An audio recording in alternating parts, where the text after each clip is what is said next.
Hello, I'm Jennifer Dice with the Leadership Recruitment and Oversight Committee, and today I have Cody Klingler with me. Hi, Cody. Hello.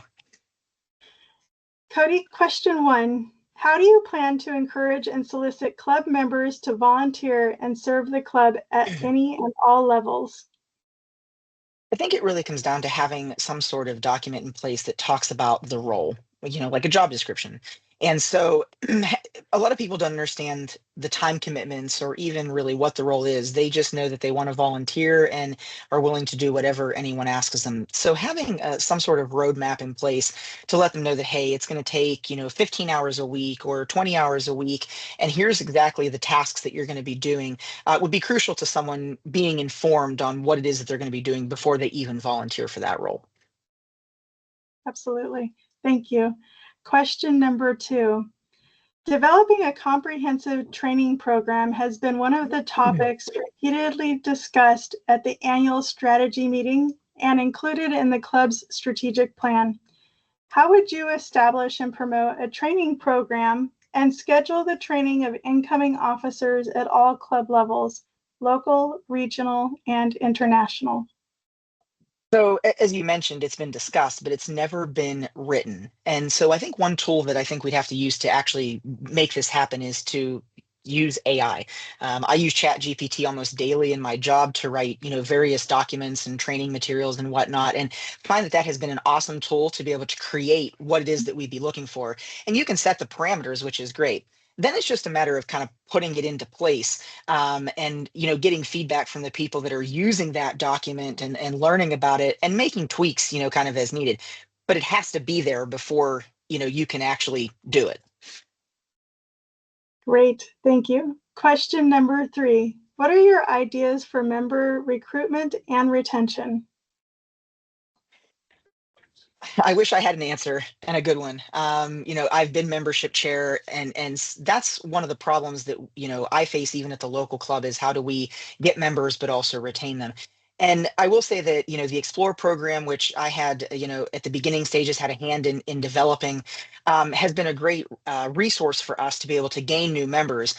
We always talk about making sure we get them to a rally and get them connected with the proper local club, and we have to continue to push that, but also we have to let people know that if the local club isn't for them, try another one, Mhm. or maybe stay a member at large for a little bit until you do find that correct club, but get to an event and see what the people are doing and just be part of that, but go to something. That's the big thing I can emphasize.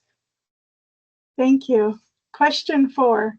What are your thoughts about confidentiality and using non-disclosure agreements or not to limit topics that can be shared with the broader membership until which time sharing is appropriate?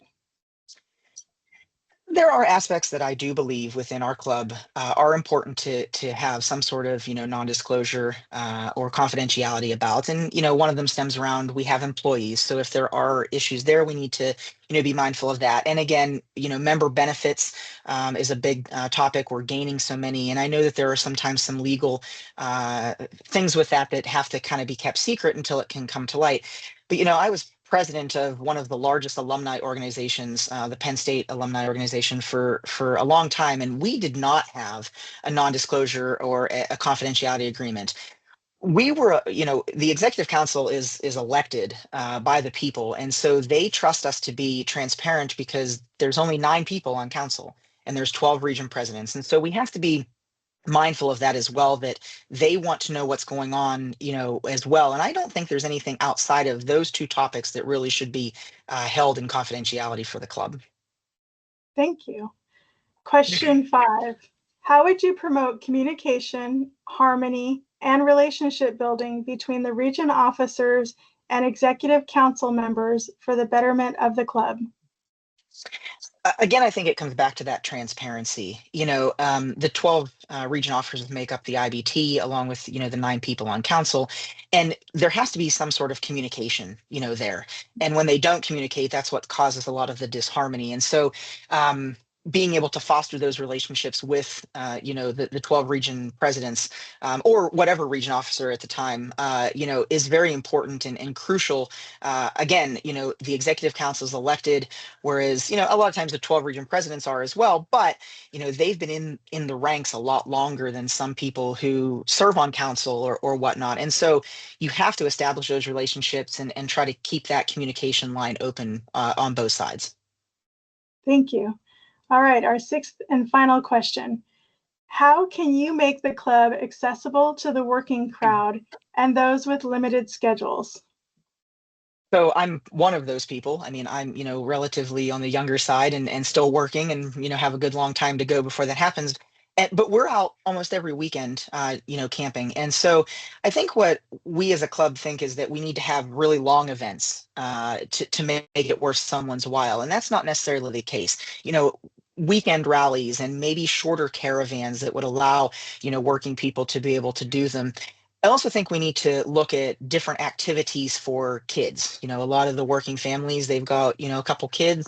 And so what can we do for them at any, age group that would also get them engaged and then want their parents to be able to come and enjoy the event as well? Great. Thank you so much. That concludes the questions and the interview. Thank you for taking the time to chat today and for applying for a position on the Executive Council. It was my pleasure. Thank you. Thank you.